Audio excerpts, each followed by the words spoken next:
happen again.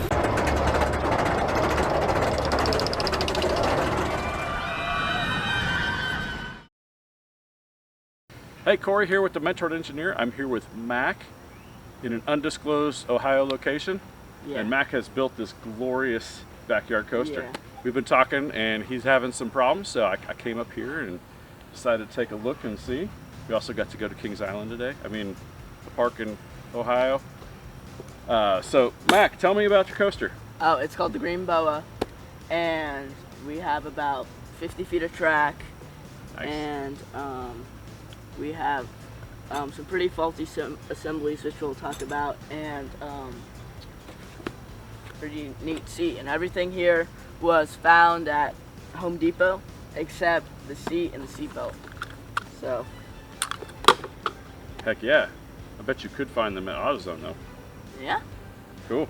Yeah, so I like this. I mean, it's great ingenuity. I think a lot of the construction practices are sound, but as with everything, you build something and then you learn, right? So yeah. We're going to talk through some of the problems we're having. So Mac, you said that you've had a couple derailments, right, in testing? Yeah, so we've had 3. 2 of them were at the first drop, and the third one, or third and fourth, I forgot about the fourth, but they're right here on this straight track that's very slightly banked, which is a bit of a problem in itself. Okay. But yeah, most of those are caused because of these assemblies. The side wheels are very skinny, so they'll land on either the bottom of the track or the top of the track, causing like the whole thing to get messed up. So when you say skinny, you mean skinny in height or skinny in diameter? Skinny in height. In height. So if you can imagine that the tube is like this and the wheel's rolling on the side, but since it's so skinny, it's tending to go up or down, right? Yeah. Okay. So what have you done to solve that so far? So what we've done to solve that is we put some PVC rollers. Okay. And those give us a better height. So even with airtime, because we have wheel gap between the track and the upstop wheels, it'll still stay on the track, and there's basically no chance for it to get above the track or below the track like the old ones. Are you noticing it skid on the side of the PVC? Yeah, PVC it's wearing? skidding and causing kind of some bad marks, but over time it might just go away because it'll wear down. But I guess we'll have to see. So in my history with the Black Widow, it did not go away. I ended up making a bigger groove in the side of them, just because you can imagine PVC is fairly slick. Yeah. Running on other PVC, also very slick. It's gonna skid rather than stick to each other and then roll. So I would consider moving to something like skateboard wheels. Yeah. And maybe you can get 2 skateboard wheels next to each other, as opposed to that. But I don't know what your track spacing is. If you're allowed to the leeway of making it wider. So Mac, let's talk about this thing right here. What's this? So this is the front axle. After the second derailment, you can see it's not really straight. Yeah, that's crazy. The entire left assembly fell off. Oh wow. It's a good thing nobody's on it, right? Yeah. And then the steel that's holding it together pushed into the track, causing some marks over there, which we'll show you. But this is the side effect of that, and we got a new one. So. Right. So this is the main shaft that runs through here, and yeah, if you're having this kind of problem in testing, it means you're under designed. Which if you think about it, since it's all thread, it's got a root diameter of the thread, which is generally 20% less than what you think you have. So in this case, maybe 0.42 inches in diameter. So what I would recommend to you is to remove this altogether, drill it out to about 5/8 of an inch, and then run a solid bar all the way through. So when you have a round bar, if you double the diameter, you actually increase the strength by 8. So if he goes from 0.42 and then went up to like, I don't know, 3/4 of an inch, that's about double, and that would give him 8 times the amount of strength. So go into 5/8 with what you have your load range is probably enough. And if you got a stepper bit, you can just drill right through that thin walled tube. So another thing with this assembly, it's a great job. So we pivot along the axis here, but when it comes to the side wheels and the up wheels, both of them are trying to pry this thing out to the side. And you can see here, just for me pushing it, it's going to start bending things, and that's because this part here is just bending thin walled steel, very thin. This is the garage door angle that you can buy at Home Depot, those. It's good stuff, but you got to use it right. What I would recommend is taking this angle iron here and putting it on the outside, and that'll make that section a C channel. Run that bolt all the way through and put a nut on each side, and then do the same thing with the up wheels down below, and that'll strengthen up that whole section a lot. I also recommend taking the same thing and putting it underneath the side wheels as well, putting just another section to hold it. That way it's not a cantilevered load on the side wheel. So what's this thing here, Mac? This is the GoPro mount. This is how we get kind of smooth POVs, Right. and that makes it look a lot better than it actually is. That's an essential part of any coaster. Yeah.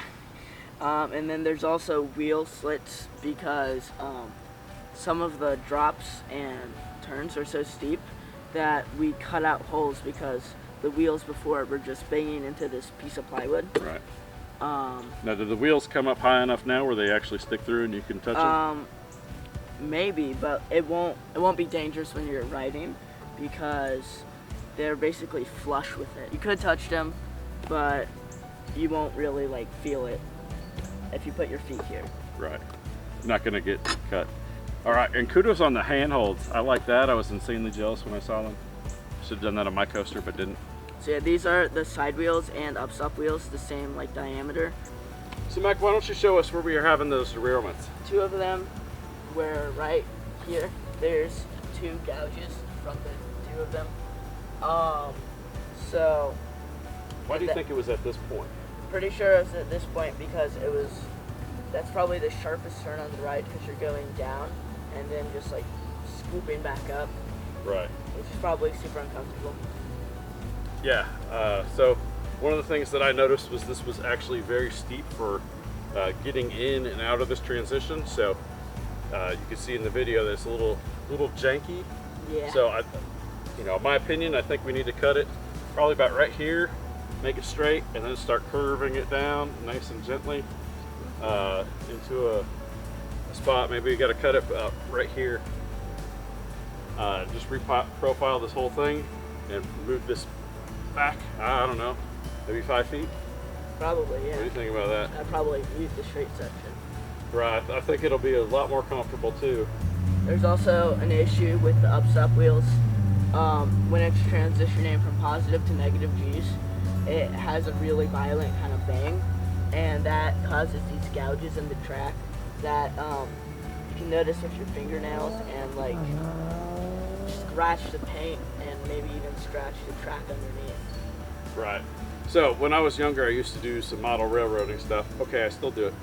But one of the things that they say when you're designing a layout is when you're switching directions like this S-curve, you got to have straight track in between, because otherwise the trains will just end up pulling themselves off the track. So right here, I would say you probably need at least probably 2 feet of straight track in between the reversing of the directions. So okay, Mac, the last thing I want to talk about, and it's just a general physics engineering principle, Yeah. is we got to be careful where your head is, right? So your head is probably about right here, right? Yeah, at the board. At the board. So right in there.